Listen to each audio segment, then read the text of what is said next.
द्वापर में तो हनुमान जी का कोई उपयोग नहीं हुआ, कोई प्रभाव हनुमान जी का नजर नहीं आया। लेकिन द्वापर में भी हनुमान जी हैं। हनुमान जी तो सदा सदा है ना, अजर अमर गुण निधि सुत हो। श्री हनुमान जी सदा सदा युवा अवस्था में ही रहते हैं, कभी बूढ़े नहीं होते हनुमान जी, और सदा सदा अमर है। तो द्वापर जब आया तो भगवान तो राम से कृष्ण बन करके आ गए, लेकिन हनुमान जी तो वही हैं। कई लोग हनुमान जी का बूढ़ा सा चित्र बना देते हैं, या कभी आपने देखा होगा सीरियल वगैरह में वाइट वाइट बाल कर देते हैं हनुमान जी के, और सब बुढ़ापे वाला फोटो बना देते हैं। पर हनुमान जी कभी बूढ़े हुए क्या? नहीं हुए ना। तो ये बुढ़ापे वाला फोटो, ये चित्र कहाँ से आया? ये द्वापर का है। द्वापर में एक घटना आती है, एक कथा आती है कि एक बार जब पांडव लोग, पांचों पांडव और द्रौपदी जी हिमालय के आसपास अपना 12 वर्ष का जो वनवास था वो बिता रहे थे, और हिमालय की कंदराओं में तपस्यारत थे, उसी समय की एक बार की घटना हुई। एक बार हिमालय में जो ब्रह्म कमल होता है ना, जो अद्भुत होता है, जो कहते हैं देवताओं का ही साक्षात रूप है वो कमल, जो ब्रह्म कमल है, तो वो ब्रह्म कमल कहीं से वायु के साथ उड़ता हुआ द्रौपदी जी के पास आया।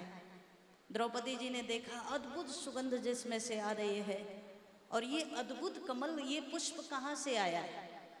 जब पता लगाया तो पता चला यहाँ ब्रह्म सरोवर है, हिमालय की चोटियों में ऊपर जाकर वहाँ ये कमल खिलते हैं।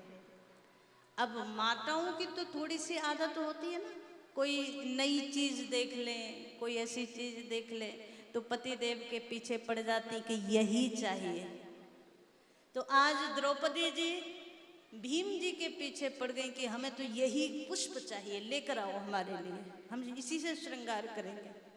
और तब कथा ऐसी आती है द्वापर की कि आज भीमसेन गए हिमालय की चोटियों में, यहाँ हनुमान जी को विशेष रूप से भगवान ने प्रेरणा दी है कि देखो भीम के अंदर शक्ति का अभिमान बढ़ता जा रहा है, और अभिमान ठीक नहीं है।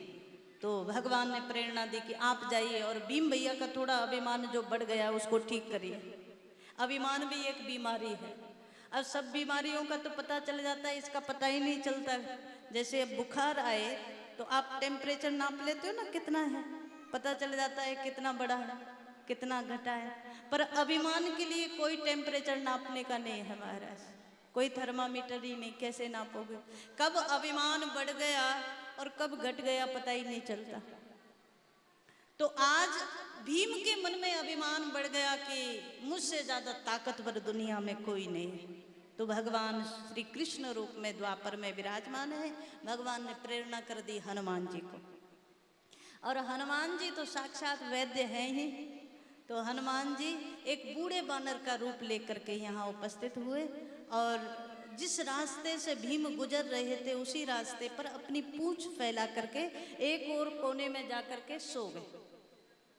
जब भीम आए, भीम ने देखा कि किसी बानर की बड़ी लंबी सी पूंछ पड़ी हुई है रास्ते पर। भीम ने गरजते हुए कहा, अरे ओ बूढ़े बानर, अपनी पूंछ हटा, मुझे रास्ता दे निकलने के लिए।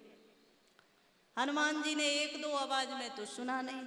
अब जब नहीं सुना तो भीम का क्रोध जाग गया। भीम अपशब्द बोलने लगे, अरे ओ बूढ़े बानर, सुनाई नहीं देता? मैं पवन देव का पुत्र भीम तुझे कहता हूं, अपनी पूंछ हटा, मुझे रास्ता दे। हनुमान जी ने अब आंख खोली और धीरे से कहा कि देखो भैया, हम तो बड़े बूढ़े हो चुके हैं, अब हमारे से तो हमारे हाथ पैर ही नहीं हिलते, पूंछ को कैसे उठाएं? एक काम करो भैया, तुम ही उठाकर एक तरफ रख दो और बाद में निकल जाना। भीम ने कहा चलो ठीक है, बूढ़ा बुजुर्ग है बानर कोई, तो चलो इसकी सहायता कर देते हैं। भीम ने एक हाथ से, उल्टे हाथ से उस पूंछ को उठाने का प्रयास किया, लेकिन महाराज उल्टे हाथ की पूरी ताकत लग गई पर पूंछ हिली भी नहीं। भीम को लगा कुछ तो गड़बड़ है। एक हाथ में गदा लिए थे, गदा नीचे रखी और दोनों हाथों से पूंछ उठाने का प्रयास किया। तब कथा ऐसी आती है कि भीम ने अपनी पूरी ताकत लगा दी, पर हनुमान जी की पूंछ को हिला भी नहीं पाए। और जब पूंछ हिली नहीं और भीम पसीना पसीना हो गए, सो हाथ जोड़ करके खड़े हो गए, महाराज मुझे समझ नहीं आ रहा कि मेरी ताकत, मेरा बल कहाँ चला गया। मैं इतना बलवान लेकिन आपकी पूंछ को नहीं हिला पाया। मुझे ऐसा लग रहा है आप कोई साधारण वानर नहीं हो, आप कोई विशेष भगवत कृपा प्राप्त हो। आप कृपा करके मुझे अपना निज स्वरूप का दर्शन कराएं। मेरी शक्ति का अभिमान सब चला गया, अब मेरे जीवन में अभिमान नहीं है। आप कृपा करके मुझको अपना असली रूप दिखाएं। और तब द्वापर में ऐसी कथा आती है कि हनुमान जी ने अपना निज स्वरूप कनक बूधराकार शरीरा, वो अद्भुत स्वरूप का दर्शन भीम को कराया। और बाद में भीम को ये सत्य भी बताया कि भीम, मैं और तुम सगे भाई हैं। तो भीम ने पूछा कैसे? कहा आप भी पवन पुत्र हो और मैं भी पवन पुत्र हूँ, इसलिए हम दोनों सगे भाई हैं। पर आज के बाद याद रखना, कभी अभिमान मत करना। अभिमान सबसे खराब चीज है महाराज। संसार में ऐसा कोई नहीं जन्मा जो थोड़ा पद, थोड़ी शक्ति, थोड़ी सुंदरता मिल जाए, बस इतने में ही अभिमान में भर जाता है।